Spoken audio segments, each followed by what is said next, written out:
À plus de 2100 mètres d'altitude, avec un domaine skiable qui s'élève au-delà de 3400 mètres, Tignes figure parmi les stations les plus hautes des Alpes. Ici, l'hiver commence tôt, souvent dès la fin novembre, et se prolonge jusqu'au mois de mai. Certaines années bien au-delà.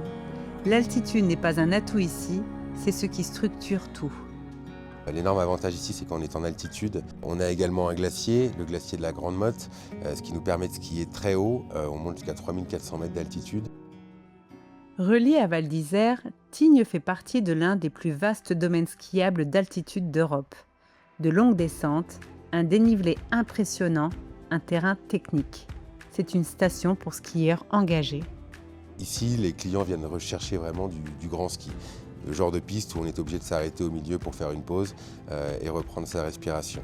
Alors que de nombreuses stations sont ouvertes pendant 16 à 18 semaines, Tignes reste généralement ouverte pendant 20 à 22 semaines. Une des premières stations à ouvrir, une ouverture qui est en général aux alentours du 20 novembre, 25 novembre, et on ferme première semaine de mai ou premier week-end de mai, ce qui en fait une saison très longue qui fait environ 20 à 22 semaines. On a de la très bonne neige en avril jusqu'à la fermeture. Les gens oublient qu'en avril, il y a un très bon ski. Mais Tignes n'est pas seulement une destination hivernale. Le lac qui se trouve en son centre redéfinit le rythme de la montagne en été. L'été, pour moi, est une des meilleures stations des Alpes. Il y a un lac en plein milieu de la station et ça fait vraiment la différence. Il y a beaucoup d'activités autour du lac. Et il ne faut pas oublier qu'en juillet, on peut skier aussi. Donc le matin, on a beaucoup de skieurs qui viennent skier sur le glacier de la Grande Motte, profiter jusqu'à 13h et après l'après-midi, remettre le short et le t-shirt et faire des activités au bord du lac. Tignes dégage une énergie particulière, sportive, directe, axée sur la haute altitude. La clientèle à Tignes, c'est une clientèle à mon sens qui est dynamique et sportive.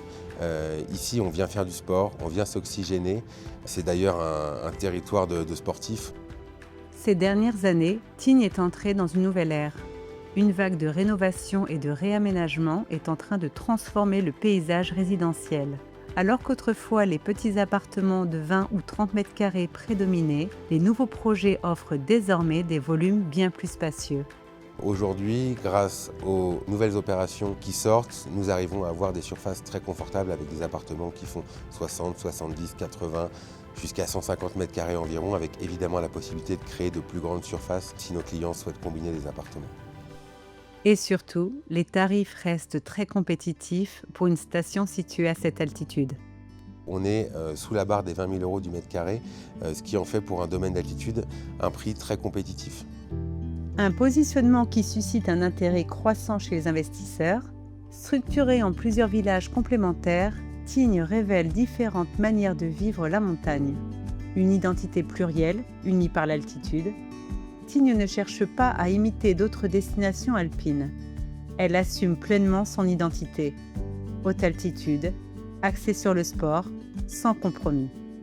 Elle attire ceux qui privilégient l'intensité à l'apparence. Ici, l'avenir ne se subit pas, il se construit.